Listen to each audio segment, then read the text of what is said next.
അയ്യപ്പ സംഗമത്തിലും തട്ടിപ്പോ? ഈ ചോദ്യത്തിന് പ്രസക്തി ഉണ്ടാവുന്നത് ഇന്നത്തെ ചില സംഭവ വികാസങ്ങളാണ്. അതായത് സംസ്ഥാന സർക്കാർ ഒരു പ്രധാനപ്പെട്ട രാഷ്ട്രീയ നീക്കത്തിൻ്റെ ഭാഗമായിട്ട് കൂടിയാണ് ആഗോള അയ്യപ്പ സംഗമം എന്ന ഒരു പ്രഖ്യാപനം നടത്തിയത്. പമ്പയിൽ അയ്യപ്പ ഭക്തർ, ഒപ്പം തന്നെ വിവിധ സാമുദായിക രംഗത്തുള്ളവരെയൊക്കെ ഈ ശബരിമല ക്ഷേത്രവുമായി ബന്ധപ്പെട്ട വിശ്വാസവുമായി ബന്ധപ്പെട്ട് നിൽക്കുന്ന സംഘടനകളെയൊക്കെ പങ്കെടുപ്പിച്ചുകൊണ്ടുള്ള ഒരു വലിയ നീക്കമാണ് നടത്തിയത്. തദ്ദേശ തെരഞ്ഞെടുപ്പിന് മുമ്പായിരുന്നു ആ നീക്കം. അതായത് മുമ്പ് യുവതീ പ്രവേശന വിവാദ കാലത്ത് ഉണ്ടായ രാഷ്ട്രീയ നഷ്ടം പരിഹരിക്കുന്നതിൻ്റെ ഒരു ഭാഗമാണ് അതിൻ്റെ ഒരു രാഷ്ട്രീയ ഉദ്ദേശശുദ്ധി അതായിരുന്നു എന്നാണ് പറയപ്പെടുന്നത്. എന്തായാലും ആഗോള അയ്യപ്പ സംഗമം നടത്തി. അന്ന് സർക്കാർ പ്രഖ്യാപിച്ച ഒരു കാര്യം, ഇതുമൂലം സംസ്ഥാനത്തിൻ്റെ പൊതുഖജനാവിന്, അതായത് സംസ്ഥാന സർക്കാരിനോ ദേവസ്വം ബോർഡിനോ ഒരു തരത്തിലുള്ള ബാധ്യതയും ഉണ്ടാവില്ല എന്ന ഉറപ്പാണ് സർക്കാർ മുന്നോട്ട് വെച്ചത്. പ്രത്യേകിച്ച് ദേവസ്വം ബോർഡിനെ മറികടന്നുകൊണ്ട് സർക്കാർ സംവിധാനങ്ങളാണ് അവിടെ വലിയ ഒരുക്കങ്ങളൊക്കെ നടത്തിയത്. ദേവസ്വം മന്ത്രി നമ്മുടെ അയൽ സംസ്ഥാനങ്ങളിലുള്ള മന്ത്രിമാരെ ക്ഷണിച്ചു കൊണ്ടുവരിക, അങ്ങനെയുള്ള വലിയ നീക്കങ്ങൾ നടത്തിയിട്ടുണ്ട്. പക്ഷേ ആശങ്ക ഉയരുന്നൊരു കാര്യം, ആഗോള അയ്യപ്പ സംഗമത്തിന് ചെലവഴിച്ച പണം സംബന്ധിച്ച കൃത്യമായ കണക്കുണ്ടോ എന്ന സംശയമാണ്. ഇത് സംബന്ധിച്ച ആശങ്ക മുന്നോട്ട് വയ്ക്കുന്നത് ഹൈക്കോടതി തന്നെയാണ്. ഹൈക്കോടതി സർക്കാരിനോട് കണക്ക് ആവശ്യപ്പെട്ടിട്ടുണ്ട്. ഈ കണക്ക് സംബന്ധിച്ച അവ്യക്തതകൾ നിലനിൽക്കുന്നു എന്ന് തന്നെയാണ് സാഹചര്യം. ഈ കണക്ക് സംബന്ധിച്ച അവ്യക്തതകൾക്ക് പല കാരണങ്ങളുണ്ട്. കാരണം നിയമസഭയിൽ തിരുവഞ്ചൂർ രാധാകൃഷ്ണൻ MLA ഇത് സംബന്ധിച്ച് ദേവസ്വം മന്ത്രിയോട് ഒരു ചോദ്യം ചോദിച്ചു. ആ ചോദ്യത്തിന് അദ്ദേഹം രേഖാമൂലം നൽകുന്ന മറുപടിയിൽ തന്നെ ചില അവ്യക്തതകൾ ഉണ്ട്. എത്ര രൂപ ചെലവഴിച്ചു എന്നതിൽ അതിലൊരു വ്യക്തമാക്കൽ ഉണ്ടായിട്ടില്ല. ഇവിടെ ഉയരുന്ന ഒരു ചോദ്യം, ഇപ്പോൾ പുറത്തു വരുന്ന ഒരു ഓഡിറ്റ് റിപ്പോർട്ടാണ്. ആ ഓഡിറ്റ് റിപ്പോർട്ട് ഹൈക്കോടതിയുടെ പരിഗണനയിലേക്ക് മുദ്രവെച്ച കവറിൽ കൈമാറിയിട്ടുണ്ട്. ഹൈക്കോടതി ആവശ്യപ്പെട്ട കണക്ക് പ്രകാരമാണ് അങ്ങനെയൊരു കണക്ക് ഓഡിറ്റ് റിപ്പോർട്ട് കൈമാറിയിരിക്കുന്നത്. ഈ ഓഡിറ്റ് റിപ്പോർട്ട് പ്രകാരം ഒരു കാര്യം വ്യക്തമാകുന്നത് ഇങ്ങനെയാണ്: ചിലവിലും വരവിലും അധികം ചെലവ് ചെയ്യേണ്ടി വന്നു എന്ന് മാത്രമല്ല, സ്പോൺസർ തുക എവിടെ എന്ന ചോദ്യത്തിനും ഉത്തരമുണ്ടായിട്ടില്ല. അപ്പോൾ ദേവസ്വം ബോർഡിൻ്റെ പൊതുവിൽ ഇതൊരു വലിയ നഷ്ടമാണ്. അതായത് അഡ്വാൻസ് തുക ഇനത്തിൽ ദേവസ്വം ബോർഡിൽ നിന്നും കൈപ്പറ്റിയ ആ തുക ചിലവഴിച്ചുകൊണ്ടാണ് മുന്നോട്ട് പോയിരിക്കുന്നത്. സ്വാഭാവികം ആയും അത് വലിയ തരത്തിലുള്ള പ്രതിസന്ധി ഉണ്ടാക്കുന്നു എന്നതാണ് സാഹചര്യം. എന്തായാലും സർക്കാരിന് മുന്നിൽ ഉണ്ടാകുന്ന ഒരു പുതിയ പ്രതിസന്ധി കൂടിയാണിത്. കാരണം ഒന്ന്, നിയമസഭയിൽ ഈ ചോദ്യം ഉണ്ടാവുന്നു. ആ നിയമസഭയിലെ ആ ചോദ്യത്തിന് കൃത്യതയും വ്യക്തതയുമുള്ള ഒരു മറുപടി നൽകിയിട്ടില്ല. അപ്പോൾ ആഗോള അയ്യപ്പ സംഗമത്തിന് പിന്നിലും അതിൻ്റെ ഉദ്ദേശശുദ്ധി എത്ര തന്നെയായാലും അതിൻ്റെ പണം ചിലവഴിക്കൽ സംബന്ധിച്ച് ഒരു വ്യക്തത കുറവുണ്ട് എന്ന കാര്യമാണ്. വരും ദിവസങ്ങളിൽ ഒരുപക്ഷെ ഹൈക്കോടതി തന്നെ ഇത് സംബന്ധിച്ച് ഒരു ചില പരാമർശങ്ങൾ നടത്താനും സാധ്യതയുണ്ട് എന്നതാണ് സാഹചര്യം.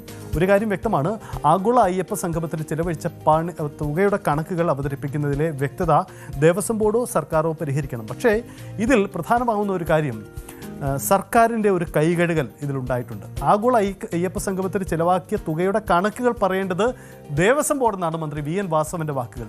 4 കോടി രൂപ സ്പോൺസർഷിപ്പ് കിട്ടി എന്ന് തനിക്ക് അറിയാമെന്നും മന്ത്രി പറയുന്നു. ശബരിമല സ്വർണ്ണക്കൊള്ളയിൽ പ്രതിയായ മുൻ ദേവസ്വം ബോർഡ് പ്രസിഡന്റും കമ്മീഷണറുമായ വാസുവിനൊക്കെ ഇന്ന് ജാമ്യം കിട്ടിയ ദിവസം കൂടിയാണ്.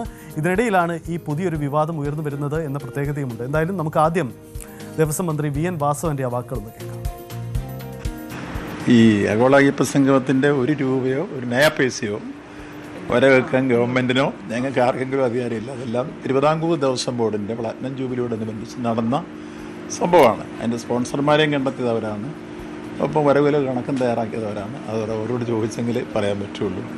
അത് ഏതെങ്കിലും തരത്തിൽ പരിശോധിക്കേണ്ട കൂട്ടർ അത് പരിശോധിച്ച് ഓഡിറ്റ് സഹിതം കോടതി കൊടുക്കണം എന്നാണെന്ന് അവർ തീരുമാനിച്ചുള്ളൂ ഞാൻ മനസ്സിലാക്കുന്നു. ബാക്കി കാര്യം ദേവസ്വം ബോർഡിൻ്റെ അധികൃതരോട് ചോദിച്ചെങ്കിലേ പറയാൻ പറ്റും. ദേവസ്വം ബോർഡിൻ്റെ കയ്യിൽ നിന്ന് ആദ്യം അഡ്വാൻസ് എടുത്തത് തിരിച്ചവർ സ്പോൺസർഷിപ്പ് കൊടുത്തെന്നാണെന്ന് പരസ്യപ്പെടുത്തി കണ്ടത്. മറ്റു കാര്യങ്ങൾ ഞങ്ങളുടെ ആശയം നടത്തേണ്ട കാര്യമില്ല. കാരണം സാമ്പത്തിക കാര്യം എപ്പോഴും ദേവസ്വം ബോർഡിൻ്റെ മുഴുവൻ ദേവസ്വം ബോർഡ് തന്നെയാണ്. അപ്പോൾ ഈ അയ്യപ്പ സംഗമം സംബന്ധിച്ച ഓഡിറ്റ് റിപ്പോർട്ട് സ്പെഷ്യൽ കമ്മീഷണർ ഹൈക്കോടതിയിൽ മുദ്രവെച്ച കവറിൽ സമർപ്പിച്ചിട്ടുണ്ട്. ഈ ഓഡിറ്റ് റിപ്പോർട്ട് പുറത്തു വരുമ്പോൾ അതിൻ്റെ വിശദാംശങ്ങൾ വ്യക്തമായി വരും. എന്തായാലും നിലവിൽ പുറത്തു വരുന്ന വിവരങ്ങളനുസരിച്ച് ഇതിൽ വരവിനേക്കാൾ കൂടുതൽ ചിലവഴിക്കേണ്ടി വന്നു. 5 കോടി എന്ന കണക്കാണ് പ്രതീക്ഷിച്ചത്. പക്ഷേ അത് 8 കോടിയിലേക്ക് പോയി ചിലവ് എന്നതാണ്. വലിയ തരത്തിലുള്ള ചിലവഴിക്കേണ്ടി വന്നു. അതെങ്ങനെയെങ്കിൽ ദേവസ്വം ബോർഡിൻ്റെ ഫണ്ടിൽ നിന്ന് ആ പണം ചിലവഴിക്കേണ്ടി വന്നു. നഷ്ടം സംഭവിച്ചത് ദേവസ്വം ബോർഡിൽ നിന്നാണ്. അങ്ങനെയെങ്കിൽ ഹൈക്കോടതിയുടെ തീർച്ചയായും ഇടപെടലുണ്ടാവും. നമുക്കറിയാം, തിരുവിതാംകൂർ ദേവസ്വം ബോർഡിൻ്റെ എല്ലാ പ്രവർത്തനങ്ങളിലും ശബരിമലയുടെ എല്ലാ പ്രവർത്തനങ്ങളിലും ഹൈക്കോടതിയുടെ മോണിറ്ററിംഗ് ഉണ്ട്. സ്വാഭാവികമായും ആ കണക്കുകൾ പരിശോധിക്കപ്പെടും. വരും ദിവസത്തിൽ അതൊരു വ്യക്തത ഉണ്ടാകുമെന്ന് തന്നെ കരുതാം. എന്തായാലും മന്ത്രി ഇന്ന് കഴിഞ്ഞ ദിവസം നിയമസഭയിൽ കൊടുത്ത രേഖാമൂലമുള്ള മറുപടിയിൽ ചില അവ്യക്തതകളുണ്ട്. ഇന്ന് മന്ത്രി അതിന് നൽകുന്ന വിശദീകരണം അങ്ങനെ കൊടുക്കുന്നതിന് കാരണം അതിന് വിശദീകരണം നൽകേണ്ടത് ദേവസ്വം ബോർഡാണ് എന്നതിലാണ്. ഇതിനിടയിൽ നിന്ന് ദേവസ്വം ബോർഡ് പ്രസിഡന്റ് കെ ജയകുമാറിൻ്റെ കൂടി പ്രതികരണം വന്നിട്ടുണ്ട്. അദ്ദേഹവും പറയുന്ന ഒരു കാര്യം, ഇതിൽ വരവ് ചെലവ് കണക്കുകൾ സംബന്ധിച്ച് ചില അവ്യക്തതകളുണ്ട്. ഒരുപക്ഷെ ഒരു സ്പോൺസറെ കൂടി കിട്ടാൻ സാധ്യതയുണ്ട്. ആ പണം വരുമോ എന്ന് നോക്കട്ടെ എന്ന ചില അവ്യക്തത കണക്കുകളാണ് തിരുവിതാംകൂർ ദേവസ്വം ബോർഡ് പ്രസിഡന്റ് ഇന്ന് പങ്കുവച്ചത് എന്നതുകൂടിയാണ് നമുക്ക് മുന്നിലുണ്ടായിരിക്കുന്ന സാഹചര്യം. എന്തായാലും വളരെ ശ്രദ്ധേയമാണ് ഇന്നത്തെ നീക്കങ്ങൾ. അത് ഈ ആഗോള അയ്യപ്പ സംഗമവുമായി ബന്ധപ്പെട്ട ഒരു പ്രധാനപ്പെട്ട നീക്കം കൂടിയായി മാറുകയാണ്. തീരുന്നില്ല. ശബരിമല വിവാദത്തിൽ ഇന്ന് മറ്റൊരു സംഭവം കൂടി ഉണ്ടായിട്ടുണ്ട്. അത് മുൻ ദേവസ്വം ബോർഡ് പ്രസിഡന്റും ദേവസ്വം ബോർഡ് കമ്മീഷണറുമായിരുന്ന എൻ വാസുവിൻ്റെ ജാമ്യമാണ്. നമുക്കറിയാം, എൻ വാസു ഈ കേസിൽ അറസ്റ്റിലായതിനു ശേഷം അദ്ദേഹത്തിന് ഇപ്പോൾ ഒരു സ്വാഭാവിക ജാമ്യമാണ് ഉണ്ടാവുന്നത്. മുമ്പ് പലതവണ അദ്ദേഹം ജാമ്യത്തിന് ശ്രമിച്ചിരുന്നു. അദ്ദേഹത്തിനെതിരായ ചാർജുകൾ ഒഴിവാക്കുന്നതിന് വേണ്ടി നീക്കങ്ങൾ നടത്തി. പക്ഷേ അതൊന്നും കോടതി അംഗീകരിച്ചിട്ടില്ല.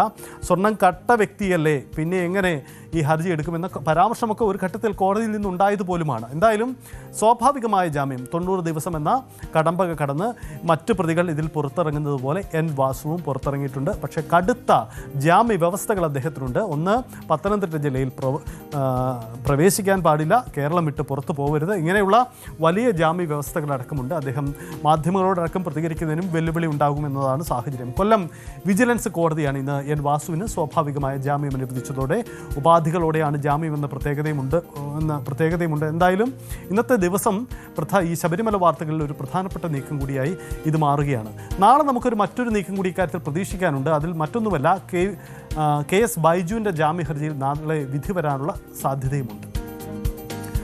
ശബരിമലയിലെ വിവാദങ്ങളെക്കുറിച്ച് പരിശോധിക്കുമ്പോൾ മറ്റൊരു കാര്യം കൂടി ഇന്ന് പ്രധാനപ്പെട്ടതാണ്. അത് മറ്റൊന്നുമല്ല, ശബരിമല കൊടിമര പുനർനിർമ്മാണത്തിലെ ആരോപണങ്ങളിൽ വിജിലൻസിൻ്റെ അന്വേഷണം ആരംഭിച്ചിട്ടുണ്ട്. അതോടുകൂടി കോൺഗ്രസിനുണ്ടായിരിക്കുന്ന വെല്ലുവിളിയും ചെറുതല്ല. അതായത് ശബരിമല വിവാദങ്ങളിൽ ആദ്യം ഈ സ്വർണ്ണമോഷണത്തിൽ ദ്വാരകപാല ശില്പങ്ങളുടെയും കട്ടിളപ്പാളി സ്വർണ്ണമോഷണത്തിലുമൊക്കെ ഇടതുപക്ഷത്തെയും അപ്പോഴത്തെ ഭരണസമിതികളെയുമാണ് പ്രതിസന്ധിയിലാക്കിയെങ്കിൽ ഈ കൊടിമര പുനർനിർമ്മാണ വിവാദങ്ങളിൽ അന്വേഷണം വരുമ്പോൾ അത് കോൺഗ്രസ് കാലത്തെ ഭരണസമിതിയാണ്. അതുകൊണ്ട് തന്നെ അവർക്കാണ് ഇതിൻ്റെ ഉത്തരം പേറേണ്ടി വരുന്നത് എന്ന സാഹചര്യം കൂടി ഉണ്ടാവും. എന്തായാലും ആ രാഷ്ട്രീയ ആക്ഷേപത്തിൽ മറുപടി പറയാൻ കോൺഗ്രസും തയ്യാറെടുക്കുന്നു എന്നതാണ് സാഹചര്യം. എന്തായാലും ഒരു കാര്യം വ്യക്തമാണ്, ഈ വിവാദങ്ങളിൽ വളരെ വലിയ നീക്കങ്ങൾ ഉണ്ടാകുന്നു എന്നതാണ്. ഇതിനിടയിൽ മന്ത്രി വി എൻ വാസവൻ ഒരു കാര്യം കൂടി ഇന്ന് പറയുന്നുണ്ട്. കാരണം ഈ പുറത്തിറങ്ങുന്ന പ്രതികളെല്ലാവരും രക്ഷപ്പെട്ടു പോകുമോ എന്ന ആക്ഷേപമുണ്ട്. പക്ഷേ കോടതി തന്നെ പറഞ്ഞിട്ടുണ്ട്, സ്വാഭാവിക ജാമ്യം കിട്ടുന്നവരൊന്നും കേസിൽ നിന്ന് രക്ഷപ്പെടില്ല, അവർക്കെതിരെ കുരുക്കു മുറുകുമെന്ന കാര്യം. ഇത് തന്നെയാണ് മന്ത്രിയും ആവർത്തിക്കുന്നത്. ഒരിക്കൽ കൂടി നമുക്ക് വി എൻ വാസവൻ്റെ പ്രതികരണം ഒന്ന് കേൾക്കാം.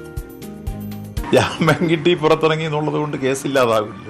കേസ് വിചാരണ സമയത്ത് കോടതിയാണ് കുറ്റക്കാരാണോ ഇല്ലയോ എന്നുള്ളതൊക്കെ തീരുമാനിക്കുക. അത് കോടതി തന്നെ വിശദീകരിച്ചു കഴിഞ്ഞു. SIT അന്വേഷണത്തെ സംബന്ധിച്ചിടത്തോളം കോടതി വളരെ സംതൃപ്തി രേഖപ്പെടുത്തിക്കൊണ്ടാണ് കഴിഞ്ഞ ദിവസം അഭിപ്രായം രേഖപ്പെടുത്തിയത്.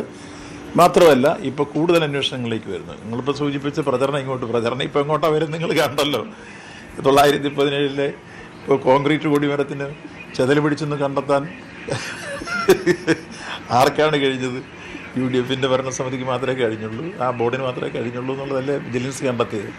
അതിനാണ് ഇന്നലെ ബഹുമാനപ്പെട്ട കേരള ഹൈക്കോടതി വിജിലൻസിൻ്റെ ഒരു സ്പെഷ്യൽ ടീമിനെ കൂടെ വെക്കാൻ പറഞ്ഞു. ഇന്നലെ രൂപീകരിച്ചു. എൻ്റെ അന്വേഷണം ആരംഭിച്ചിട്ടുണ്ട്. അതിന് റിപ്പോർട്ട് വരട്ടെ. കഴിഞ്ഞ പ്രാവശ്യം പോറ്റിയെ കയറ്റതാണെന്ന് പാടിയവർക്കൊക്കെ തിരിച്ചു പാടേണ്ടി വരും എന്ന കാര്യത്തിൽ സംശയമില്ല. ഇപ്പം അങ്ങനെയാണല്ലോ കാര്യങ്ങൾ വന്നുകൊണ്ടിരിക്കുന്നത്. അതാണ് വസ്തുത. അപ്പോൾ ദേവസ്വം മന്ത്രിക്കുള്ള ഒരു കോൺഫിഡൻസ് ഇതാണ്. ഇപ്പോൾ നടക്കുന്ന ഈ കൊടിമര പുനർനിർമ്മാണ അന്വേഷണത്തിൽ കോൺഗ്രസ് കുടുങ്ങും. കോൺഗ്രസ് സർക്കാരിൻ്റെ കാലത്തെയാണ്. അതുകൊണ്ട് കോൺഗ്രസ് നേതാക്കൾ മറുപടി പറയണം.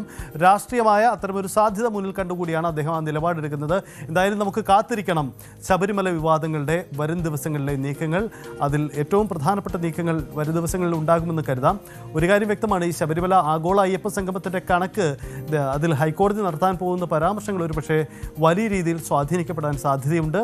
എന്തായാലും വരും ദിവസങ്ങളിൽ ആ വാർത്തകളും നമുക്ക് പ്രതീക്ഷിക്കാം. ശബരിമല വാർത്തകളിൽ നിറയുക തന്നെ ചെയ്യും. കൂടുതൽ വാർത്തകൾക്ക് News 18 Keralam YouTube channel subscribe ചെയ്യുക.